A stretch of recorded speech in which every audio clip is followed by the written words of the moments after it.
परिंदा जिस डाली पर बैठती है उससे पता है कि डाली कमज़ोर है, फिर भी वो उस डाली पे बैठी रहती है क्योंकि उससे उस डाली से ज़्यादा अपने पंख पे भरोसा होता है।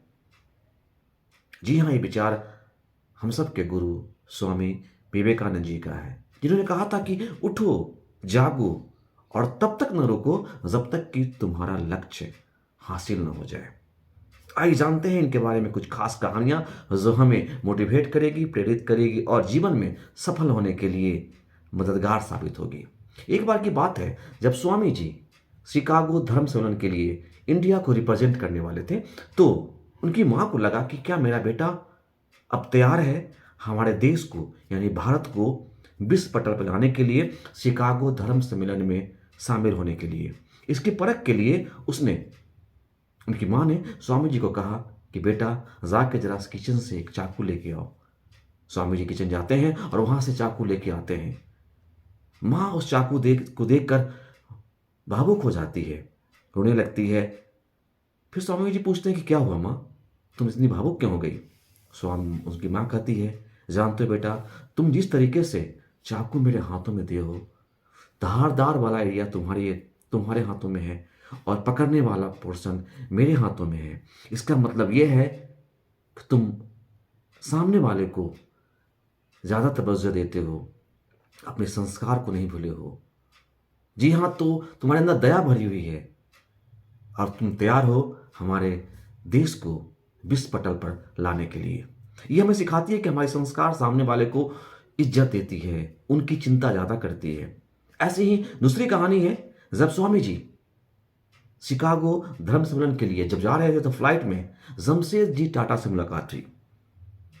जमशेद जी टाटा को उन्होंने मोटिवेट किया, इंस्पायर किया कि आप ऐसा काम करें जिससे कि देश के युवाओं का विकास हो, देश का विकास हो। आप खुद से ज़्यादा देश को महत्व दें। उसी से इंस्पायर होकर जमशेद जी टाटा ने 1907 में साक्षी यानी जमशेदपुर में टाटा स्टील फैक्ट्री का निर्माण किया।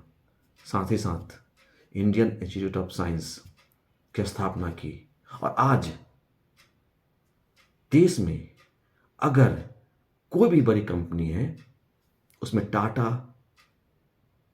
उन सर्वश्रेष्ठ कंपनी में है जो अपनी कंपनी से ज़्यादा, अपने बिजनेस से ज़्यादा देश को सोचती है, देश को आगे रखती है, अपने विकास से ज़्यादा देश के विकास के बारे में सोचती है। तो यही मोटिवेशन है, ये इंस्पिरेशन है जो स्वामी जी ने जमशेद जी टाटा को दिया, जो उन्होंने अपने बेटे को दिया, जो आगे बढ़ते जा रही है। अगली कहानी ये है, जब स्वामी जी अमेरिका पहुंचते हैं, वहां जाने के बाद उनका स्वागत किया जाता है।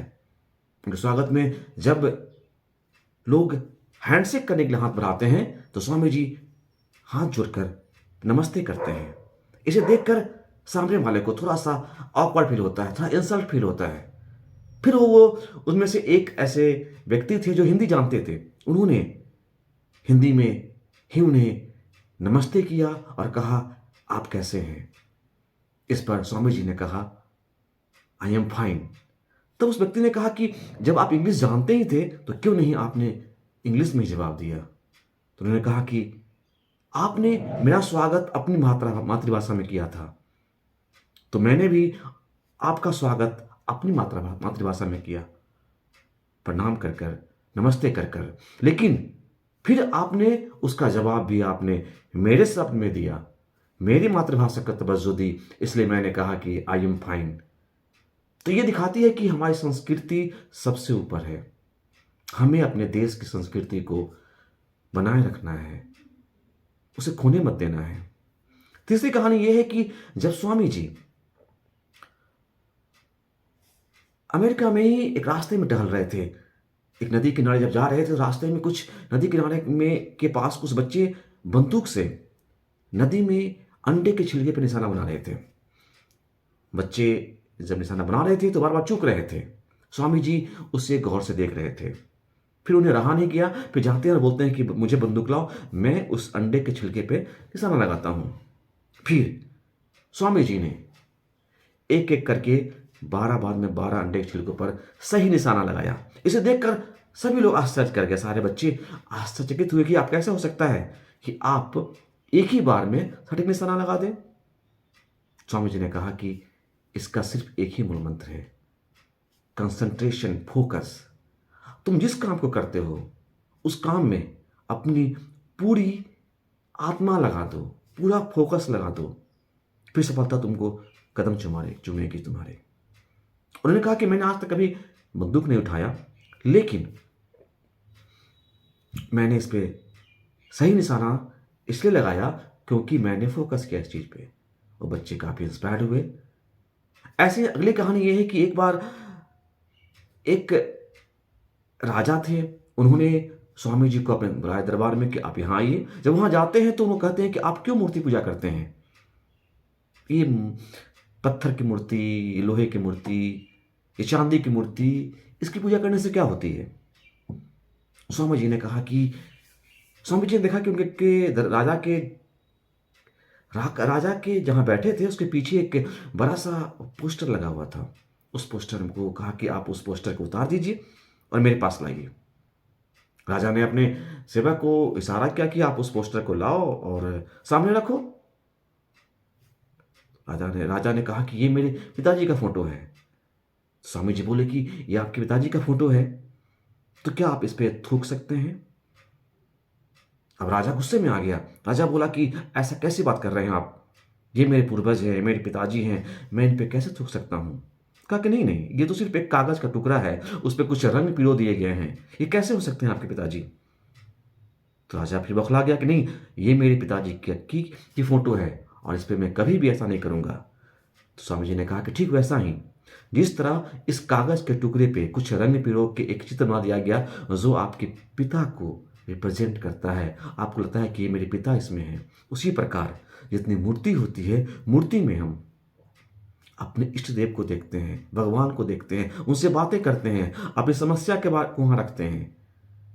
बस ये चीज हमें दिखाती है कि हमारी जो संस्कृति है कहीं ना कहीं हमारे भाव को दिखाती है कि हम अपने भाव को सामने वाले को कितना अपने जो हमारी संस्कृति है मूर्ति पूजा का, वो किस हद तक सही है, क्योंकि ये मेरे भाव को बताती है। ऐसी एक अगली कहानी है जिसमें कि स्वामी जी जब धर्म सम्मेलन करने के बाद जब वो विख्यात हो गए हैं, हर देश में जाके लोगों को बताते थे कि हमें क्या करना है, क्या नहीं करना है, कैसे विकास करना है, कैसे लोगों को प्रेरित करना है, जीवन कैसे जीना है। उस समय सोशल मीडिया नहीं थी, इसलिए उन्हें हर जगह जाना पड़ता था। ऐसे ही एक जगह गए वो, तो वहां जाने के बाद एक